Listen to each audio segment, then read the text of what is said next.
Hey everybody, we are here for lecture video number 2 on the digestive system. And we're starting today with the small intestine, which is our longest segment of our digestive tract, connecting our stomach to our colon. And this is where we do most of our nutrient digestion and absorption. Now, there are 3 regions of the small intestine. Firstly, we have the duodenum coming off the stomach here, looping around the pancreas, going up slightly, and then becoming the jejunum. Lots of coils to the jejunum. And then finally, the ileum, which is what links to the large intestine.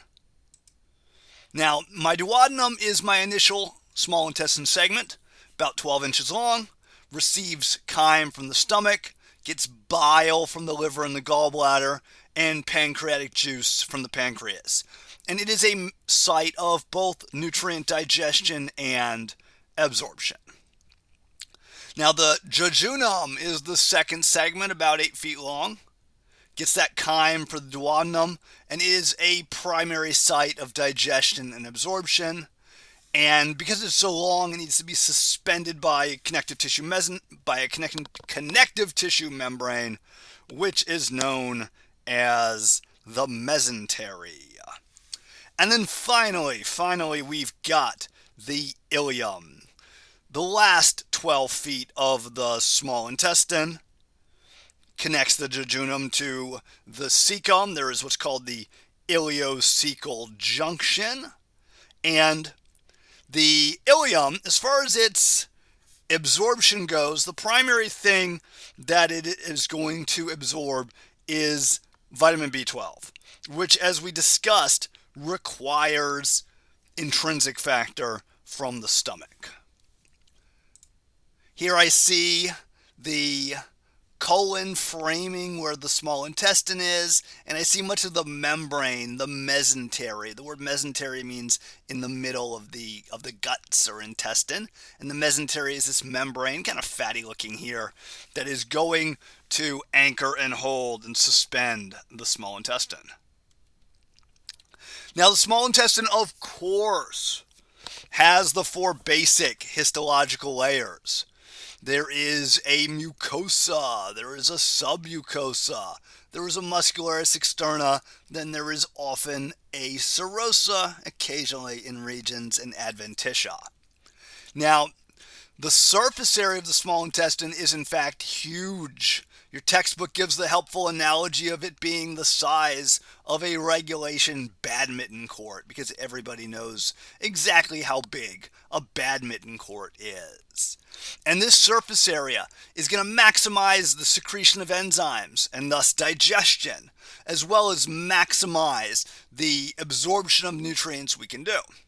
And there are 3 structural features that create this gargantuan surface area. Number 1, we've got the circular folds, or plicae circulares, which we see here.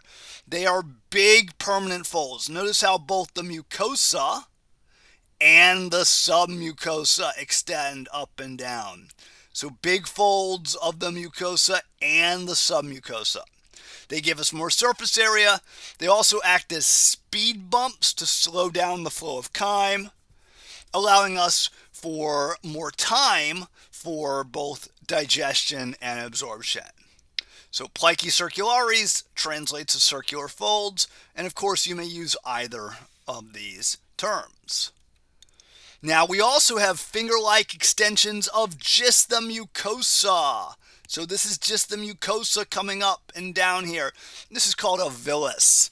And the word villus literally means fingers.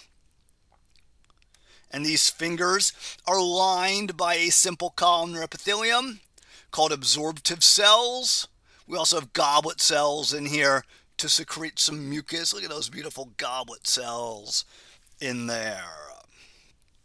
Now, in the middle of my villus, in the lamina propria here, we do see both blood capillaries and lymphatic capillaries. And those are there for absorption.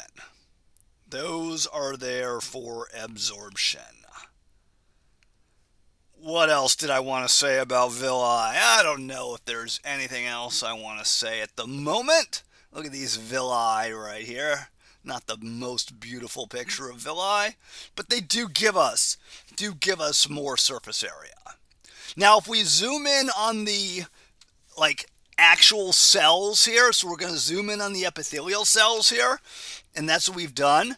This is the lumen here, and at the apical surface, we see something is going on here. This is called the brush border, and the brush border is made of microvilli. If we were to do a super close-up on an individual cell, we would see all these non-motile, so non-moving extensions of the plasma membrane. These are microvilli. They give me more surface area, and they have digestive enzymes embedded in them. Here I see microvilli in my drawing that I've got right here. Okay, so between my plicae, my villi, and my microvilli, that is going to be the creator of the vast amount of surface area that I've got in my small intestine. Now, if you're wondering how much extra surface area these trio of structural adaptations give us, it's probably about 600 times bigger. So if it were just a simple tube with none of these folds or extensions or tiny extensions, then the surface area would be about 600 times less, which is just ridiculous. Absolutely ridiculous. All right, let's talk about intestinal glands now. So this is a villus right here. Another villus is going up right there. Ooh, check out the microvilli and the goblet cell and the lacteal and the capillary. But let's keep going. In between villi, we've got these invaginations here where the mucosa goes down and up, and that is known as an intestinal gland. All right, it will secrete mucus, it will do absorption, but also, very importantly, at the base of the intestinal gland, we've got endocrine cells. And the endocrine cells here are going to secrete a bunch of hormones, including two that we mentioned already, which are known as CCK and secretin. So we talked about those two because they both have an inhibitory effect on the stomach. Now later on, we are going to talk about how these two hormones impact the pancreas and how they impact the liver.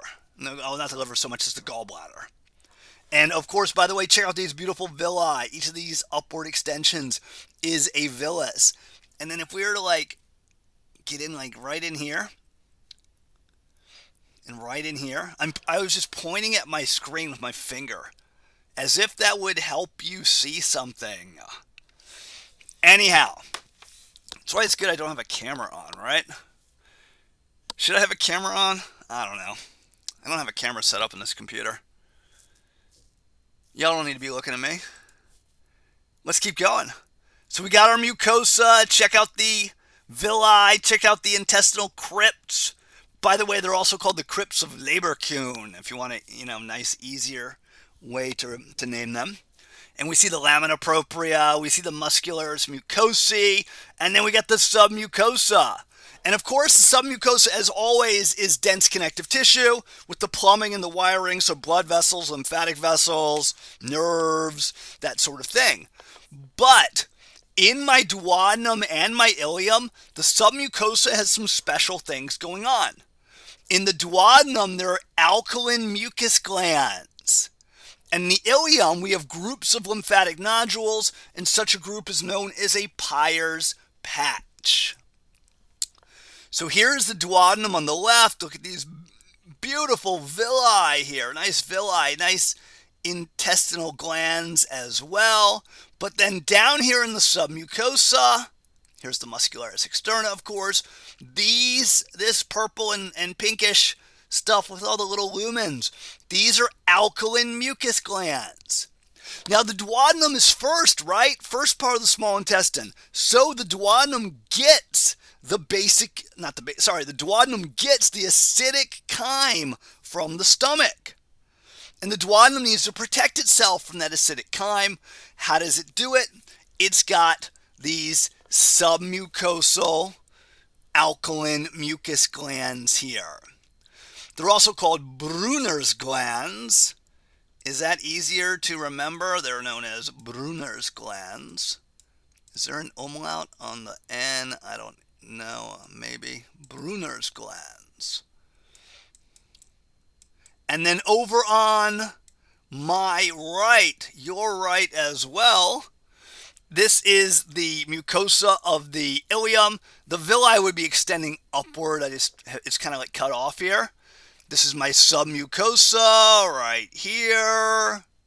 Muscularis externa down here. And look at this purple thing right here. This is a lymphoid follicle. This is another lymphoid follicle. There's another one over here. And a collection of lymphoid follicles like that is known as a Peyer's patch. Look at that beautiful handwriting I just did with my mouse right there.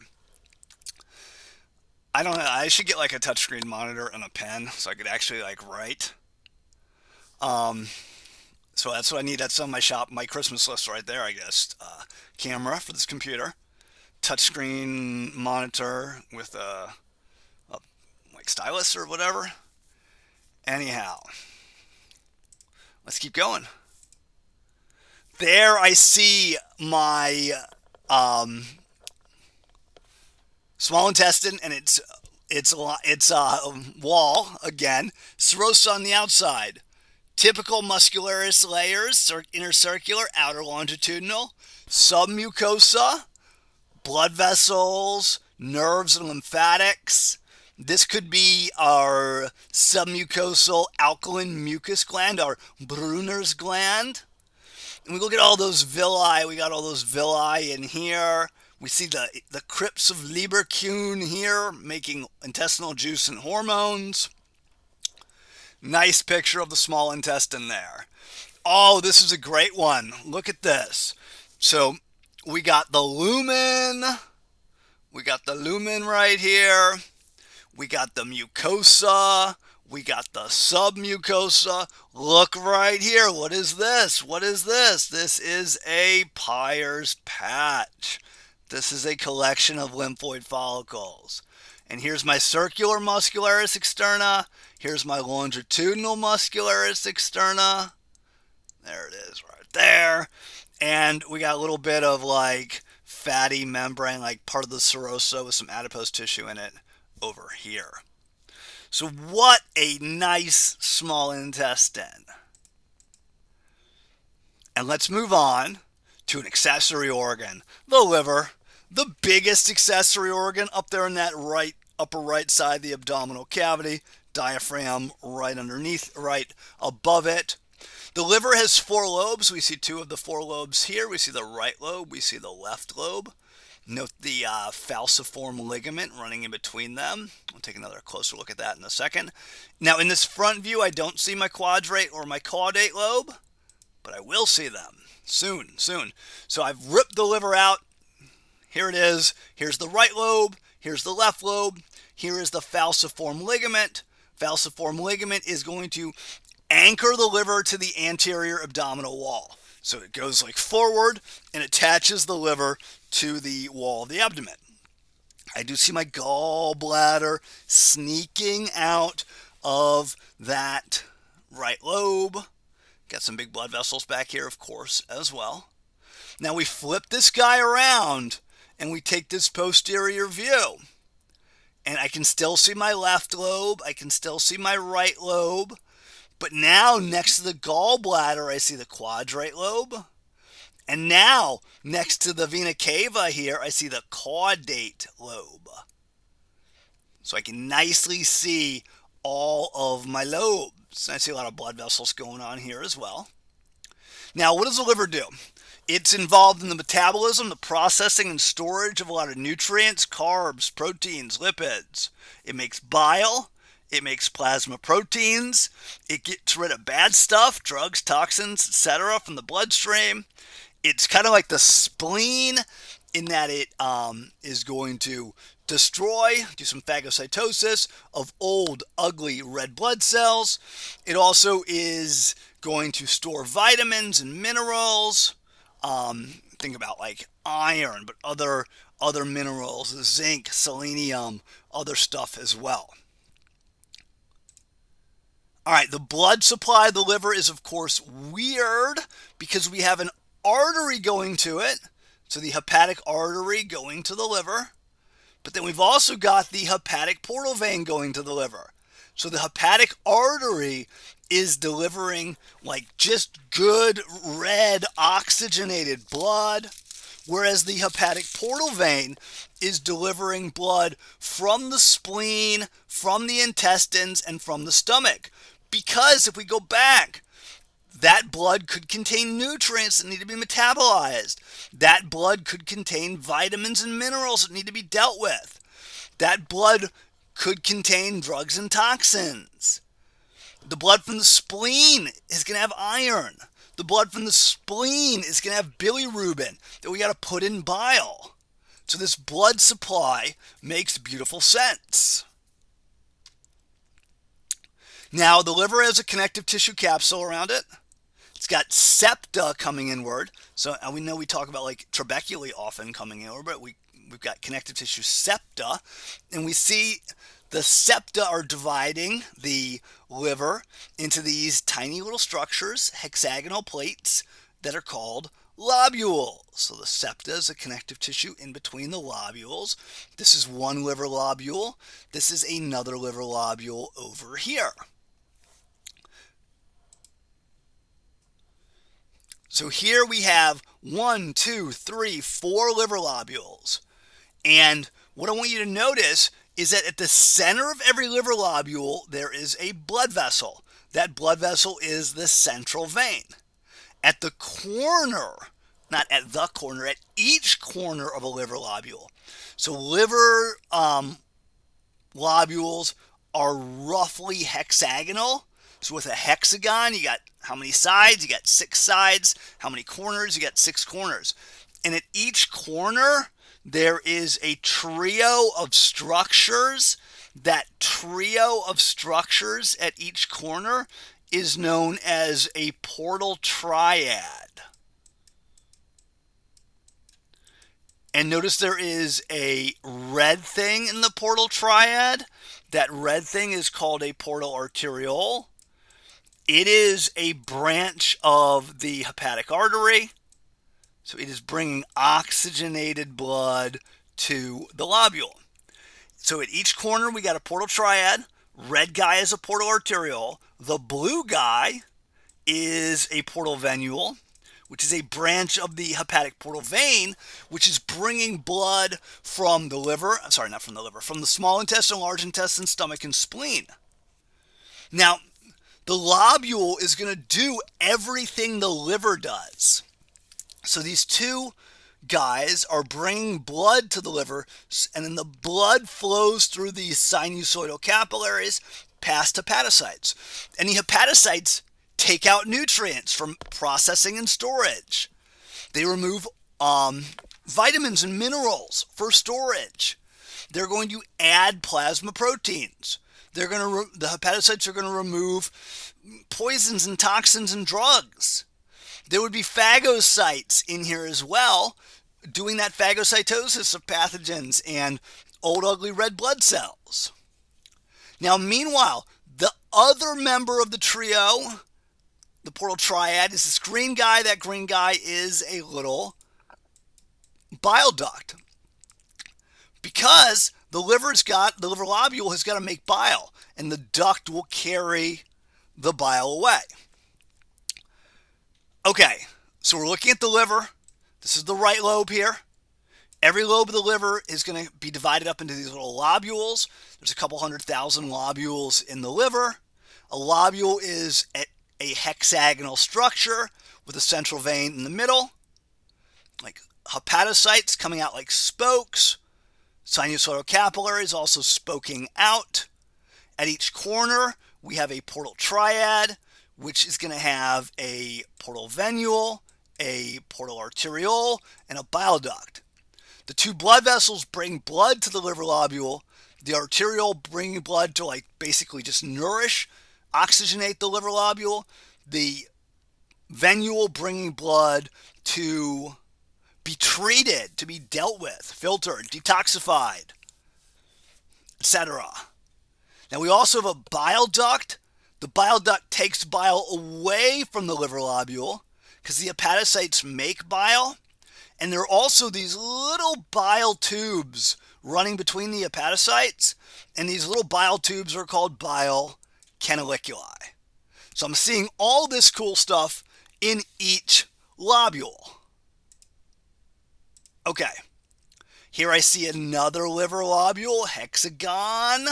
Here's the central vein, hepatocytes, sinusoidal capillaries.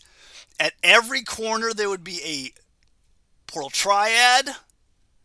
I don't see them at every corner here, but there is one at every corner, which consists of a portal arteriole. I know it says artery here, but I like arteriole better. A portal venule and a little bile duct. And the two blood vessels are bringing blood to the capillaries so it can flow past the hepatocytes, oxygenate them, but also we can deal with whatever is in the blood. There are little bile canaliculi here to take bile away from the hepatocytes towards the duct on each corner. I also see little macrophages in here as well. The little yellowish guys are macrophages, helping me do that blood filtration that we need to do in our liver. Now, by the way, the central veins will eventually dump blood into bigger and bigger veins, which then become the hepatic veins that leave the liver itself. So, kind of just looking at that again, we cut a wedge of a liver lobule. Central vein here, hepatocytes extending backwards, sinusoidal capillaries going towards those corners. At the corners, portal triad with a portal venule, a portal arteriole, and a bile duct. Portal arteriole bringing oxygenated blood to feed the hepatocytes. Portal venule bringing blood from spleen, stomach, and intestines for the liver to deal with it. The hepatocytes and the macrophages are going to help the liver deal with that blood. And by deal, I mean filter, detoxify, depoisonify, take out nutrients, vitamins, and minerals for storage, remove bilirubin for processing, remove old ugly red blood cells. Now, meanwhile, the hepatocytes are also busy making bile. And we see these little tubes. These little tubes are bile canaliculi that are taking bile towards that bile duct. All right, got a series of questions for you to answer now. It's your turn to do some of this narration. So answer all these questions. Let me know what you get. So we mentioned these already. The bile canaliculi are little ducts carrying bile out of the lobules away from the hepatocytes towards the bile ducts at each corner. Then these bile ducts at each corner are going to combine to make bigger and bigger bile ducts, eventually giving us the right and left hepatic ducts that leave the liver. Here's a central vein, lots of nice hepatocytes. There's a sinusoidal capillary in there. It's a nice close-up of a lobule. And now we can look at that bile output. So within the lobules, at the corner of each lobule, we're going to get a bile duct. Those bile ducts eventually combine to give me bigger and bigger ducts within the liver called intrahepatic bile ducts, so bile ducts in the liver. And eventually we get a right hepatic duct and a left hepatic duct, always carrying bile out of the liver. Those two combine to give me a common hepatic duct. It combines with the cystic duct from the gallbladder to make a common bile duct. Now, eventually the common bile duct combines with the main pancreatic duct, but before it does so, there is a sphincter right here. So the bile that comes down here, it hits that sphincter, and then it starts to back up. So the bile starts to back up, back up, back up, back up, back up. And as it backs up towards the gallbladder. And the gallbladder is going to store and hold on to that bile for us. Okay, fantastic. Ooh, this is a good picture. So here is my right hepatic duct here, my left hepatic duct here. So right and left hepatic ducts, always taking the bile out of the liver. This is my common hepatic duct here. This is my cystic duct right here. And this is my common bile duct, which comes down. This is my main pancreatic duct coming from the pancreas. And where they meet, that is called the hepatopancreatic ampulla. And notice there's just a whole mess of sphincter around it. So around the bile duct itself, around the main pancreatic duct. So common bile duct here, main pancreatic duct here, and this is the hepatopancreatic sphincter that we've got right there. So this whole sphincter complex is usually squeezed tight, and that's why the bile, as the bile comes down here, as the bile goes this way and goes this way, and it runs into that sphincter complex, the bile starts to back up, back up, back up, back up, and it backs up towards the gallbladder. It backs up towards the gallbladder. Now do notice in the cystic duct, there are valves to make it easy to get bile into the gallbladder, but then hard for it just to like leak out.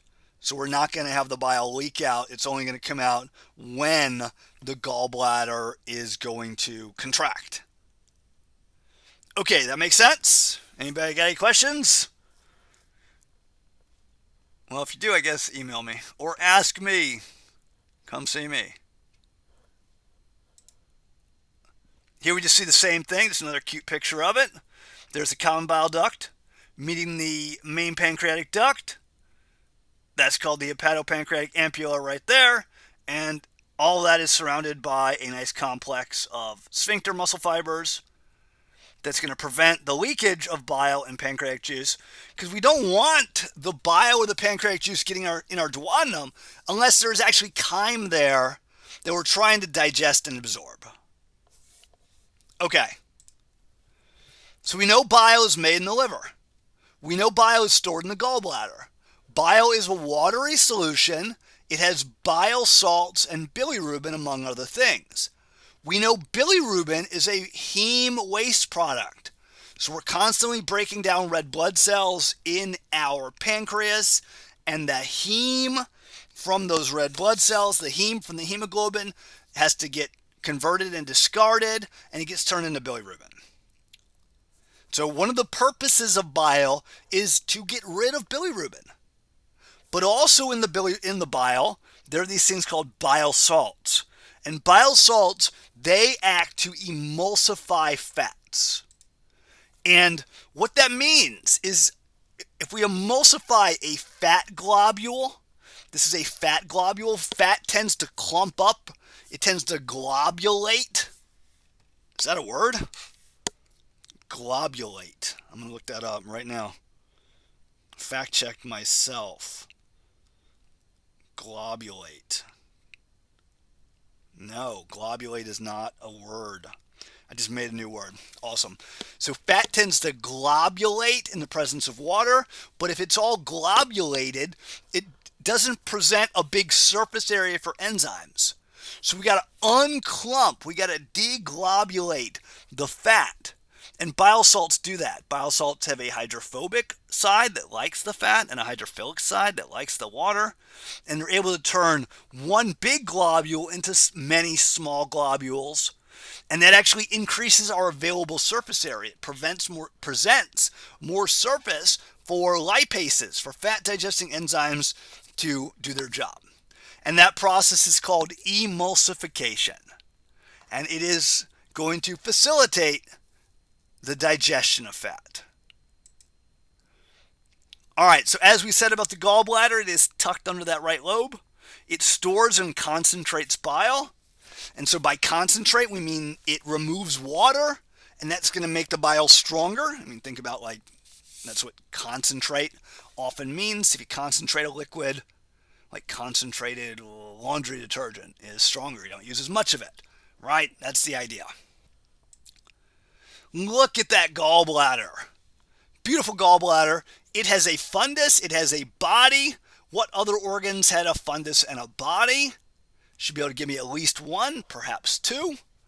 There are actually rugae in the gallbladder. Rugae for expansion so we can hold more bile, which is one of the big jobs of the gallbladder. We got our right and left hepatic ducts over here. The liver has been removed. There's the common hepatic duct, common bile duct, and this is the cystic duct with a twisty valve so that the bile doesn't leak out. So the bile will passively flow into it, but then the gallbladder has got to squeeze to get the bile out. At the end of the semester, we should have like a list of all the organs that have valves. That would be a good part of the comprehensive AP1/AP2 exam. As far as the histo goes, there are rugae in the gallbladder, folds for expansion. There is a simple columnar epithelium with microvilli. Well, what do microvilli do? Microvilli are going to increase what? Microvilli increase surface area. And we want a bigger surface area in order to be better at taking water out of the gallbladder. And when we take water out of the water out of the bile, and when we take water out of the bile, that is known as, what that is going to do is concentrate it. There is a big, thick muscularis, because the only way bile is going to leave the gallbladder, the only way bile gets past this valve is if the gallbladder powerfully contracts. So it needs a muscularis, which we see here. And there is a slippery, slimy serosa for sliding. So that's my histo for my gallbladder. All right. This is my duodenum right here. So here's the duodenum. Let's get a different color. What color? Blue. Blue is a pretty good color. Probably like top 5 color. Nobody would guess my favorite color, though. Guarantee you would not be able to guess my favorite color. Anyway, there's a duodenum. It would be attached to the stomach right here, but it's been cut. So, of course, in this duodenum, what would we find? We would find chyme. Nice chyme from the stomach. Gallbladder up here. Cystic duct right here. I got my right and my left and my common hepatic ducts. And this is my common bile duct. This is my main pancreatic duct. And this is my hepatopancreatic ampulla right here. Okay, when the chyme gets in here, and if it's fatty chyme, key word, fatty chyme, okay? When the chyme has fat in it, the duodenum, its hormone-making cells, secrete CCK. Anybody remember what CCK stands for? CCK stands for it's a long one, cholecystokinin. Cholecystokinin. Now, you can just call it CCK, but as always, it is helpful to know, what words mean. And the cola part means bile. The cyst part means like sac or bag. And kinin means to stimulate or move.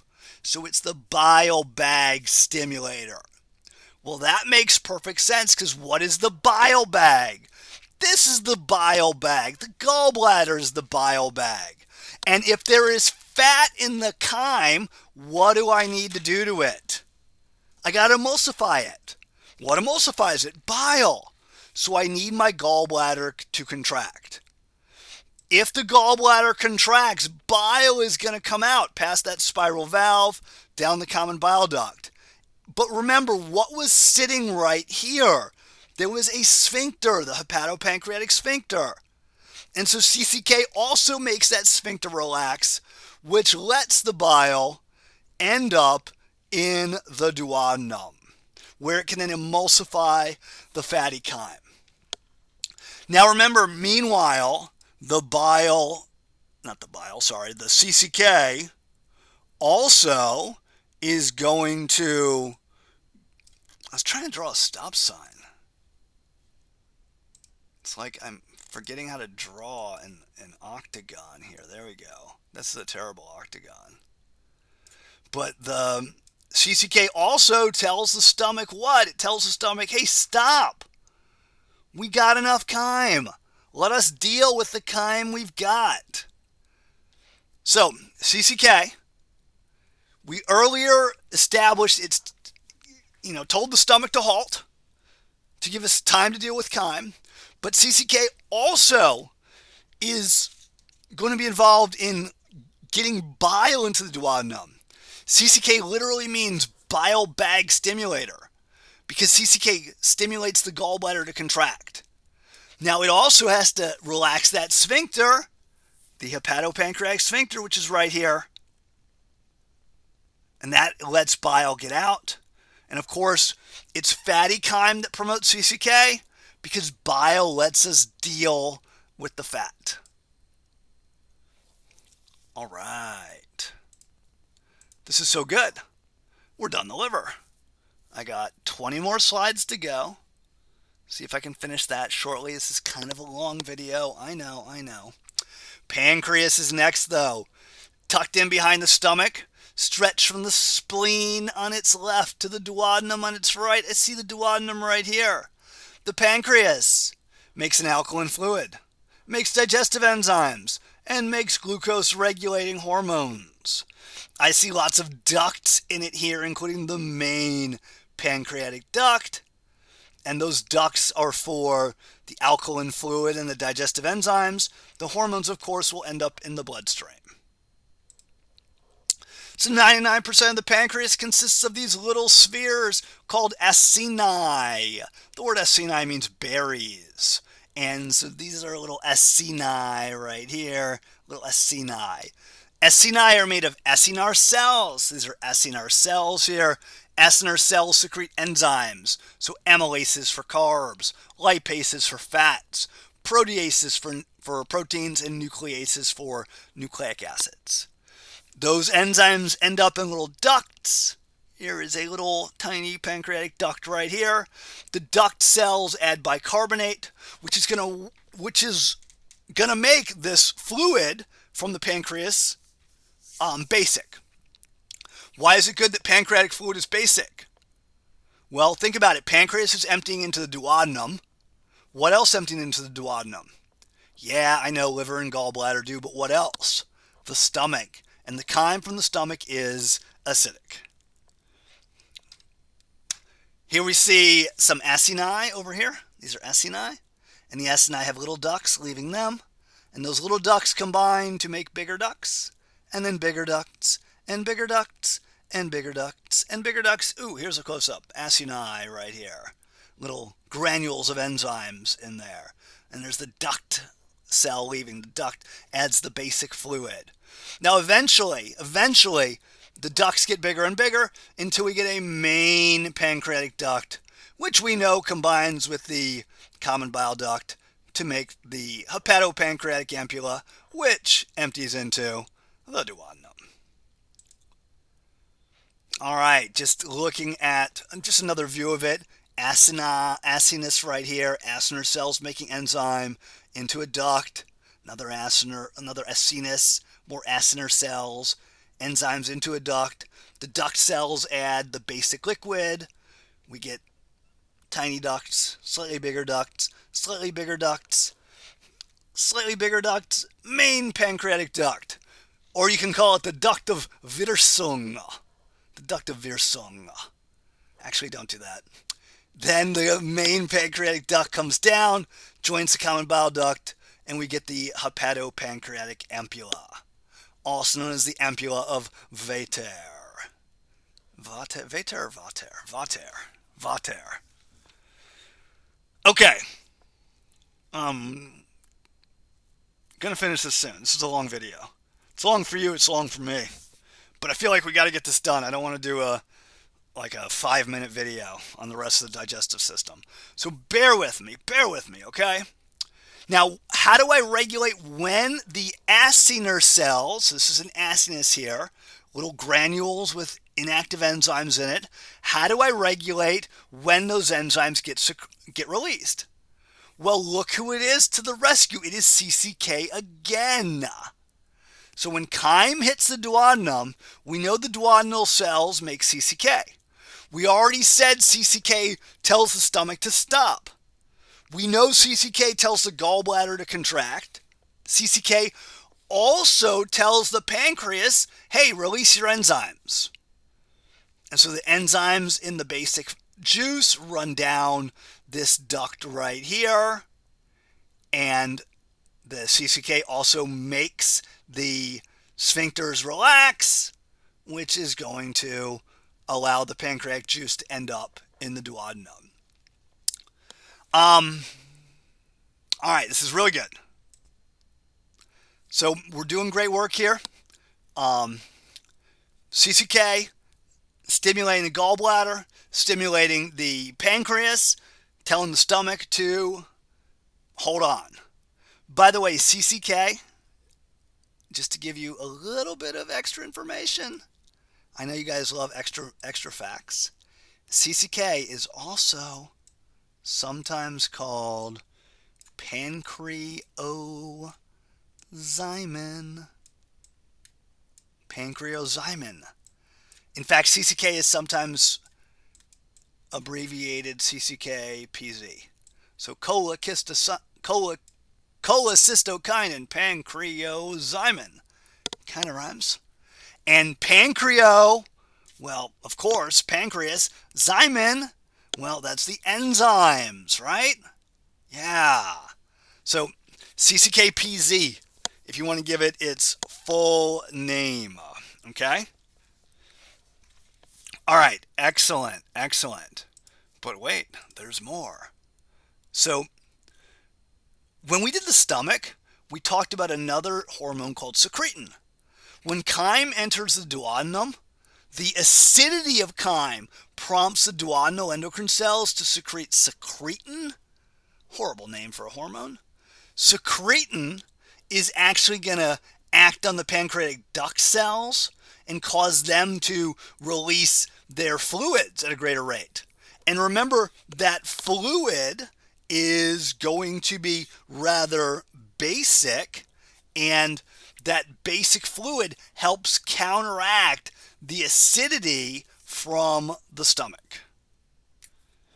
And we also know secretin goes back and tells the stomach to stop, and secretin also tells the sphincters here to relax, because that lets the juice get out. Okay, so that was 99% of the pancreas. The other 1% are made of these little guys here called islets. Pancreatic islets are also called the islets of Langerhans. And the islets have multiple cell types, but primarily there are two types of cells we got to know about, alphas and betas. Alpha cells secrete a hormone called glucagon. Beta cells secrete a hormone called insulin. Insulin will decrease blood glucose by telling the liver and muscle cells to take glucose out of the blood and to store that glucose as a polymer called glycogen. And that glycogen creation is called glycogenesis. And insulin also causes lipogenesis, so you're making stored fat in adipocytes. So you release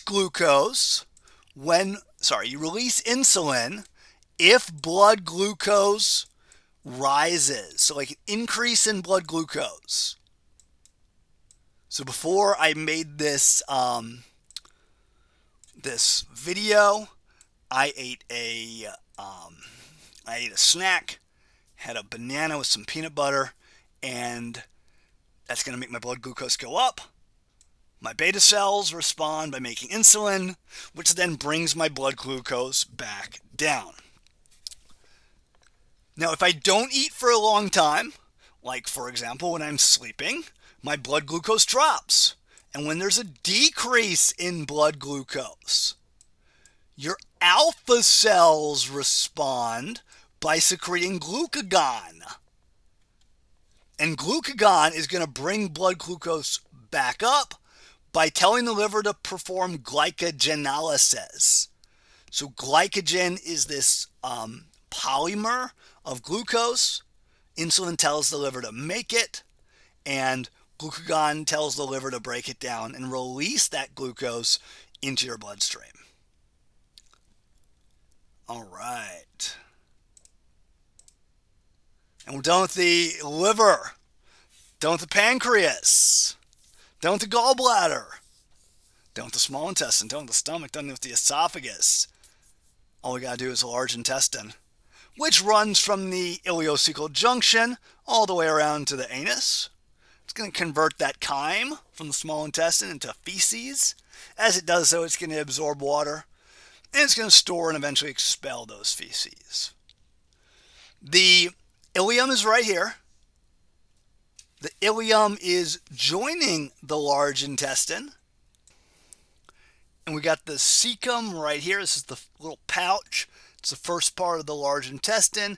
The appendix comes off of it. Of course, remember the appendix is going to store good bacteria for us. There is a valve here called the ileocecal valve, which prevents backflow of feces into the small intestine. Then we got the ascending colon going up. We have a turn here called the hepatic flexure or right colic flexure. Transverse colon going across. Another turn called the left colic flexure or splenic flexure. Descending colon going down. Then we got the sigmoid colon twisting, becoming the rectum, becoming the anal canal, which is surrounded by the anal sphincters. Now notice that there is this band of smooth muscle here. There are actually 3 of these, and these are the longitudinal muscularis externa, and they're called the tenei coli. They're contracting and causing the large intestine to kind of scrunch up, and each of these little scrunchy things is called a haustrum. So each of these is a haustrum. So this is some of the anatomy of the large intestine. Now, histologically, there are the 4 basic layers. There are no villi. In my mucosa, I do have a simple columnar epithelium.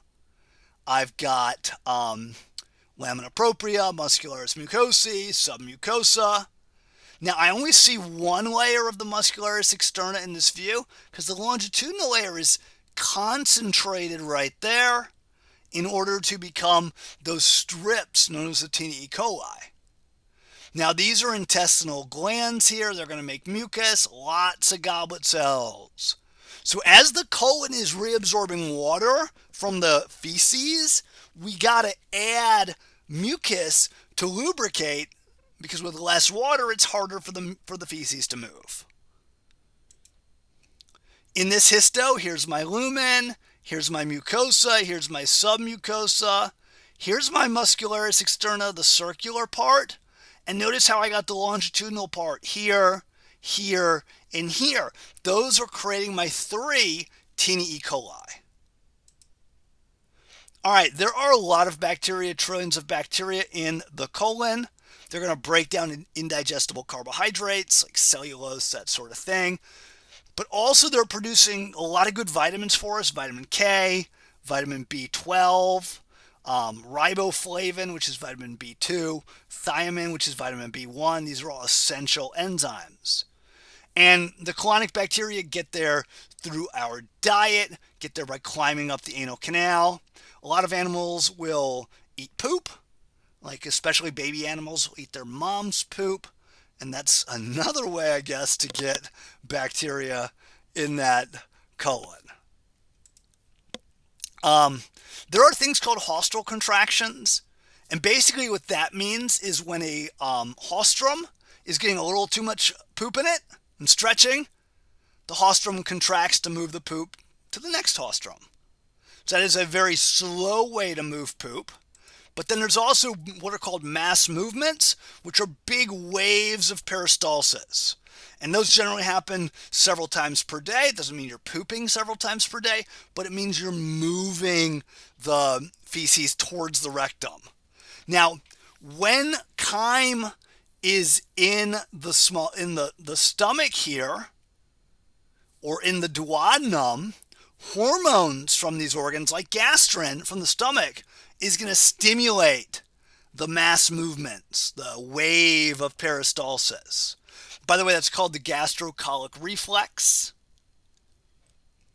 Dogs have good gastrocolic reflexes. I don't know about other animals. I don't know about cats or anything, or rhinoceroses, but dogs do. Caffeine also stimulates the mass movements of the waves of peristalsis in the large intestine. People often talk about like morning cup of coffee and then morning poop going hand in hand. Okay, as far as defecation goes, we're going to store feces in the rectum, and when the rectum gets to a certain stretch level, these blue guys here are sensory neurons taking information about that stretch to the spinal cord. The spinal cord is then going to say, okay, rectum is stretched, let's poop.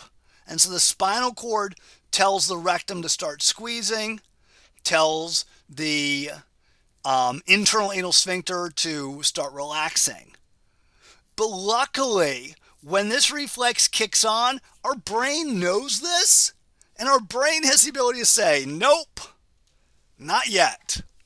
So our brain is going to send signals down to the spinal cord to tell that external anal sphincter, hey, squeeze tight. And when the external anal sphincter squeezes tight, it is going to tell this reflex to stop. But then if more poop accumulates, more stretch, the whole reflex kicks in again, only stronger, and we feel a greater urge to poop. And we can only hold out so long until we're going to go poop, and either on our own volition or involuntary, the sphincters are going to relax. Now, as far as poop goes, typically maybe 100 grams per day, but of course that can vary. It's actually a lot of water in poop, 25% solids, a lot of dead bacteria in there, live bacteria as well, epithelial cells, whatever fats, proteins, and plant fibers were not digested, and then the bile pigments. Bile pigments are going to be responsible for the typical like normal brown color of poop. Okay, fantastic. Just kind of a figure here, summing up a couple things like jobs. We have jobs here in blue and purple. Jobs in blue and purple. So check these out. Also, like the transit time. So it takes about 10 seconds for the food to get down our esophagus. Maybe 1 to 3 hours for the food to hang out in the stomach. After 7 to 9 hours, the food is hanging out in the small intestine. 25 to 30 hours we're in the large intestine. 30 to 120 hours to get to the rectum. And of course, there can be a lot of variety here depending on the person, depending on what they're eating, what they're drinking, and what they're doing. As far as liquids, maybe we take in 2 liters a day, but then we add 1.5 liters of saliva. Then we add 1.5 liters of gastric juice, another liter of bile, another liter of pancreatic juice, another 2 liters of small intestinal juice, a little bit of colonic mucus. But this adds up to 3.5, 5, 6, 7, like 9 liters a day that we're putting in our digestive tract. Obviously, we are not having 9 liters of liquid poop. Think about that for a moment. Or no, don't think about that, actually. And most of that water gets reabsorbed by the small intestine. The colon, the large intestine, is going to reabsorb the last liter or so, and maybe we poop away, 150 mils of water in a normal day, normal poops. I do want you to memorize all of the nutrients where they're absorbed. I'm just kidding. Don't do that. But notice we are absorbing nutrients primarily in our duodenum, our jejunum, and our ileum.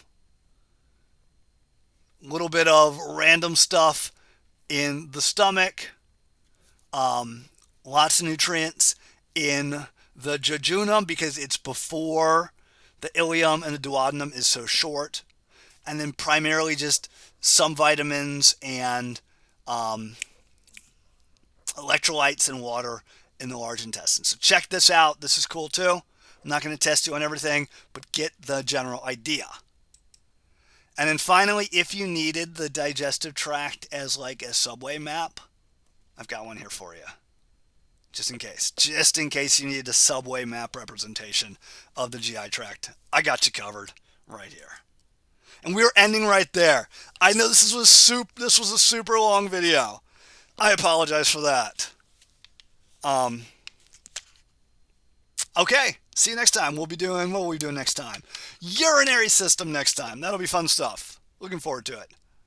Bye-bye.